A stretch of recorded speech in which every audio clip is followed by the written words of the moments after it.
One of the nicest ways that you can spend the day in Lucerne is take a boat ride on the lake in these beautiful, elegant boats. There's a dining car on board, there's a snack car, there's our hotel and the covered wooden bridge as we zoom out and grab our seat on the upper deck. You'll see a sign that says Vierwaldstättersee. That's the Swiss name for this lake. The Vierwaldstättersee means the lake of the four forest cantons, four forest communities that surround the lake. And they have a lot of historic significance that we'll explain in a little while as we get ready to cast off now. It's a most pleasant ride. It's a beautiful sunny day. And let me tell you about our planned activities. We're going from Lucerne to Rigi. This is a very interesting day trip that you can make. And you go by boat and by train and by cable car. So it's a whole variety of kinds of transportation. And you can do it either, say, for a 4-hour half day if you want to speed it up a little bit, or you can take your time, maybe take 6 hours or the whole day. We're leaving Lucerne at 10:30 on the boat. It's an hour trip to the little village of Witznau, and then it's about a 40-minute cog train ride to the top of Rigi. And then when you're up there, you enjoy the view, and you can come down a separate route. You could come back down to Witznau if you wish, or like we're going to do, take a different route, take a cable car down to Vegas, and that's another little lakeside village, and there you catch the boat again, and it takes you back to Lucerne. It's a calm, pleasant day. The people are fishing out in the lake. There's very tasty fish to be had here, and you see part of the town receding in the background. You'll even see a casino. Yes, they do have gambling here in Lucerne. However, it's pretty casual, low stakes. The roulette wheel has a big rubber ball, and it's about a $5 limit on your bets. So people turn out and have a lot of fun. There's also a nightclub show at the casino. There's also a nightclub show on board the boat in the evening. It's called the Night Boat, and that's a lot of fun. In past programs, we've shown you some of that. Speaking of music, there's the house of Richard Wagner, the great opera composer who lived there many years in the shores of Lake Lucerne and composed some of his best works there. On the shore next to this marina is a famous transportation museum where they have all sorts of trains, railroads, and boats that have been taking people around this country for a couple hundred years. You're welcome to bring your own food on board the ship, no problem with that. Your own food and drinks, that's a real Swiss tradition. Picnicking, going out for a day's hiking and carrying the rucksack on your back and with a lunch inside. Or you can have a meal on board. There's a first-class dining room with complete food service, and there's a second-class dining room. Or you can just sit down at the bar and have a drink and watch the world glide by. We're on this kind of a boat. It's about this size. There's a variety of larger and smaller boats. On our return trip, we're going to go on the steam paddle side-wheeler boat, the William Tell. That's one of the grand institutions on the lake here. See these little clusters of villages along the way. This little boat stop will take you up to Bergenstock. There's a rack railway, and you can go up to the top of that hill and enjoy a lovely view. There's a restaurant up at the top.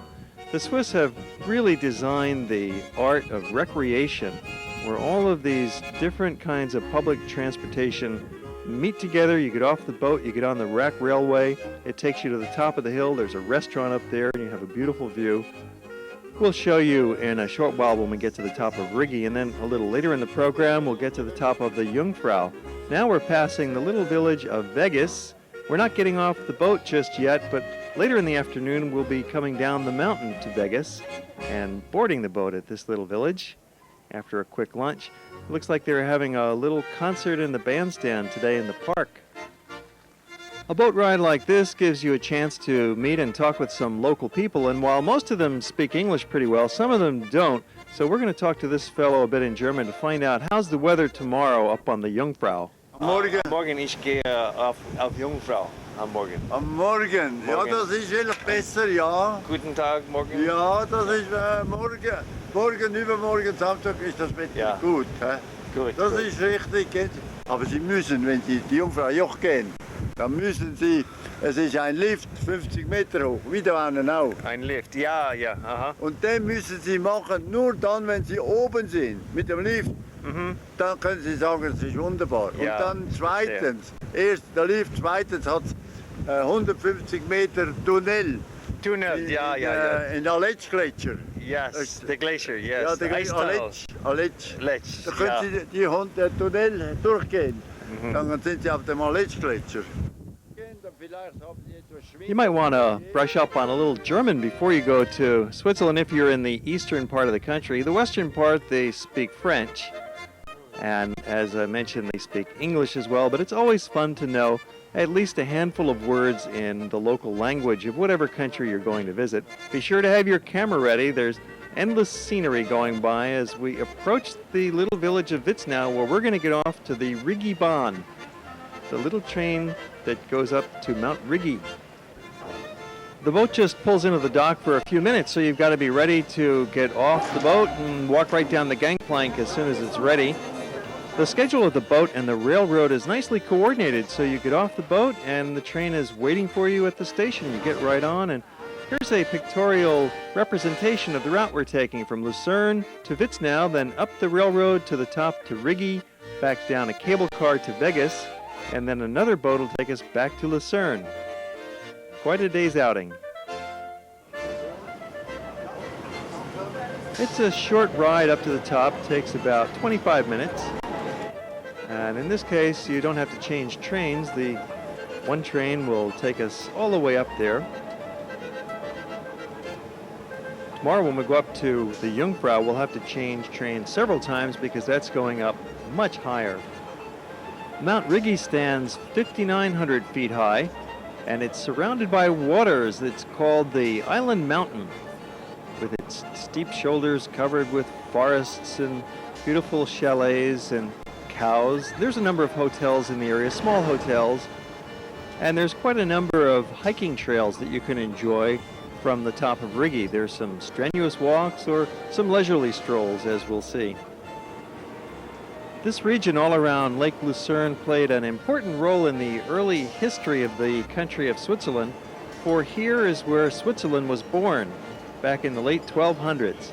There is 3 communities called Uri, Schwyz, and Unterwalden, and they were bordering on the lake, 3 of the forest cantons, and they got together to repel some foreign enemies and form the first confederation, which later grew and grew into the country that we know today as Switzerland. So this is the heartland of the nation. Walking is the most popular form of recreation among the Swiss and even among the visitors here. Beautiful views starting to unfold now of the vast heart of the Alps in the distance. And we've arrived at the top, and it's just a short walk to get to the very peak of the mountain from here. It's just another quarter-mile leisurely stroll up the path where we can enjoy this magnificent vista. In the distance, you can see Mount Titlis and Mount Pilatus and the Gotthard Pass. Victor Hugo called this view a chaos of absurd exaggerations and frightening diminutions, an incredible horizon, and that it is. You can see why it's a popular day's outing. Looking the other way, however, towards Lucerne, all we saw was mist. Unfortunately, this fellow is pointing out some of the highlights and the peaks to us. There's Mount Titlis in a close-up, and in a moment we'll show you a graphic representation of the view so you can compare and see what we're looking at. These are the highest mountains in the Central Alps, reaching a peak of 10,000 feet at Mount Titlis. We're looking from Rigi across the lake to the Massif of the Central Alps. It's covered with glaciers, so there's snow all summer long. Not at Mount Rigi. It's quite warm and pleasant here in a summer afternoon. This is a rack railroad, and that middle rail is actually a rack, and there's gears with teeth on the underside of the train that engage that and pulls the train along up these steep hills and down the steep hills. It's the oldest rack railroad in Switzerland. It was built in 1871, and it's still running today. Of course, the cars have been modernized and replaced since then, or you can just walk along the side of the tracks if you wish, and there's side trails that crisscross and honeycomb all over the hillside. We find ourselves about halfway down on the way to Vegas, but we're not there yet because we have to change vehicles, and now we get in the cable car. an aerial gondola ride, which gives us an even more spectacular view. So this half-day outing really exposes you to a whole variety of different kinds of Swiss transportation. Starting out with the boat ride, and then the rack railway up, and then you can do some walking when you're up on the hill, and then halfway down by another rack railway, and then finally this cable car will take us down to the lakeshore village of Vegas. And after a brief lunch, we're going to get on a different boat and continue back to Lucerne. All in all, it's quite the half-day round trip. You could easily make a whole day of it just by taking your time and taking a little longer stroll, having a longer lunch. You could get off at some of the other villages along the lakeshore. But for now, we're getting off our gondola and looking for a quick bite in this little town of Vegas as we wait for the William Tell side paddle steamboat. Solid modern engineering, quaint little villages, beautiful flowers, lovely hillsides, pastoral landscapes. What a country. Switzerland really has something for everybody. If you've never been, you really must go. It's a nation that has as much diversity as many continents do, culturally speaking. And the incredible landscapes are justifiably among the most famous and attractive in the world. Vegas is a small village. It has a few restaurants, a few shops, a couple of little hotels. You could spend a few days here if you wanted a quiet, relaxing spot by the lakeshore, or just spend an hour while you're waiting for the next boat to come through. It won't be long. They certainly have a old-fashioned, relaxed way of life around here. Country living at its best.